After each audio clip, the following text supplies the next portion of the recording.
নজর রাখবো পরবর্তী খবরে। কলকাতা পুলিশের হাতে ধৃত বাংলাদেশি মডেল শান্তা পাল। জানা যাচ্ছে ট্রাভেল এজেন্সির ব্যবসা করতেন শান্তা। গাড়ি ভাড়া দেওয়া থেকে শুরু করে ট্যুর প্ল্যান করতেন সবটাই।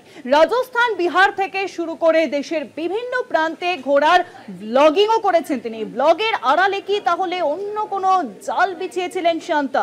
ভুয়ো নথি ব্যবহার করেই কি ভারতে স্থায়ীভাবে ব্যবসা? এবং সেই নিয়ে কিন্তু একাধিক প্রশ্ন দেখা দিচ্ছে। কলকাতা পুলিশের হাতে ধৃত বাংলাদেশি মডেল শান্তা পাল। জানা যাচ্ছে ট্রাভেল এজেন্সির ব্যবসা করতেন এই মডেল।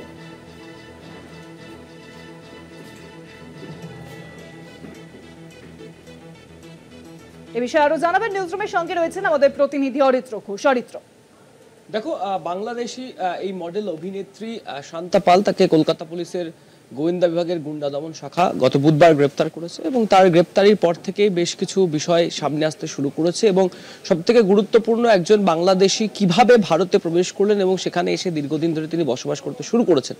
যে খবর সামনে আসছে পুলিশি তদন্তে, যে বেশ কিছু একাধিক ভুয়ো নথি পাওয়া গিয়েছে, তার একাধিক আধার কার্ড পাওয়া গিয়েছে ভিন্ন ভিন্ন ঠিকানায়, যে খবর আমরা গতকালই দেখিয়েছি।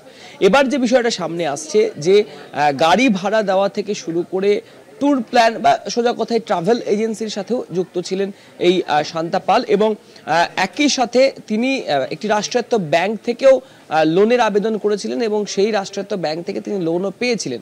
এই জায়গাতেই প্রশ্ন উঠছে যে তাহলে এই ভুয়ো নথি ব্যবহার করে বাংলাদেশের যে ভুয়ো নথি, ভারতের যে ভুয়ো নথি তিনি তৈরি করেছিলেন ভারতে এসে, সেই সমস্ত নথি ব্যবহার করে তিনি কিভাবে লোন পেলেন একটি রাষ্ট্রায়ত্ত ব্যাংক থেকে, এবং যে কথা তিনি নিজেই তার যে সামাজিক মাধ্যম রয়েছে সেই মাধ্যমে তিনি শেয়ার করেছেন। একই সাথে তার যে ট্রাভেল ব্লগিং বা ট্রাভেল এজেন্সির সাথে যোগাযোগ, সেই যোগাযোগটাও ক্রমশ স্পষ্ট হচ্ছে। তার কারণ তার প্রোফাইলে এবং তার সামাজিক মাধ্যমের একাধিক ক্ষেত্রে গ্যাংটক ভ্রমণ থেকে শুরু করে কলকাতা বিমানবন্দরে কোনো ট্যুরিস্ট পার্টি এলে তাদেরকে পিক আপ ড্রপ করার একাধিক বিজ্ঞাপনও কিন্তু তিনি দিয়েছেন এবং একই সাথে একটি ট্রাভেল এজেন্সির যে ফেসবুক পেজ, সেখানেও কিন্তু এই শান্তা পালকে দেখা যাচ্ছে ক্রমাগত তিনি বিভিন্ন ক্ষেত্রে বিভিন্ন বর্ণনা দিচ্ছেন, বিভিন্ন ট্যুরিস্ট স্পটের কথা তিনি বলছেন, আলোচনা করছেন, সোজা ভাষায় তিনি ব্লগিং করছেন। আর এই প্রসঙ্গটাতেই কিন্তু আরেকটা বিষয় উঠে আসছে খুব উল্লেখযোগ্যভাবে। ভারত পাক যে সময় যুদ্ধ পরিস্থিতি, সেই সময়ে আমরা দেখেছিলাম জ্যোতি মালহোত্রাকে। সেই জ্যোতি মালহোত্রাও কিন্তু এই ট্রাভেল ব্লগিং এর আড়ালেও গুপ্তচর হিসেবে কাজ করেছেন পাকিস্তানের আইএসআই এজেন্টদের সাথে, সেই তথ্য সামনে এসেছিল। আর এই জায়গা থেকে কিন্তু এবার স্বাভাবিকভাবে এই প্রশ্নটাও উঠতে শুরু করছে। প্রথমত বাংলাদেশ থেকে ভারতে প্রবেশ করার পর ভারতের বিভিন্ন ঠিকানায় একাধিক আধার কার্ড, প্যান কার্ড এবং পরিচয়পত্র তৈরি করা, তার পাশাপাশি রাষ্ট্রায়ত্ত ব্যাংক, ভারতের রাষ্ট্রায়ত্ত ব্যাংক, সেই রাষ্ট্রায়ত্ত ব্যাংকে থেকে লোন পাওয়া। কিভাবে এই লোন পেলেন, এটা সব থেকে বড় প্রশ্ন।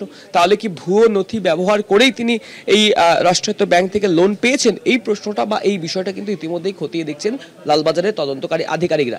দ্বিতীয়ত, এই শান্তা পালের ফেসবুক প্রোফাইল হোক বা অন্য একটি ট্রাভেল এজেন্সির ফেসবুক প্রোফাইল থেকেও দেখা যাচ্ছে যে তিনি সেই ট্রাভেল এজেন্সির হয়ে কাজ করছিলেন। বাংলাদেশের বিভিন্ন অভিনেতা, এমিনেন্ট পার্সন, তারা তার সাথে দেখা করছেন, কথা বলছেন, সেরকম বেশ কিছু ভিডিও তিনি শেয়ার করেছেন তার সামাজিক মাধ্যমে। আর এই 2 নম্বর বিষয়টা থেকেই যে প্রশ্নটা উঠছে যে তাহলে কি শুধুই ট্রাভেল ব্লগ, শুধুই কি ব্লগিং, শুধুই কি ট্রাভেল এজেন্সি তৈরি, নাকি এর পিছনে অন্য কোনো চক্রান্ত ছিল এই শান্তা পালের? সেই বিষয়টা কিন্তু এই মুহূর্তে খতিয়ে দেখছেন লালবাজারের গোয়েন্দারা।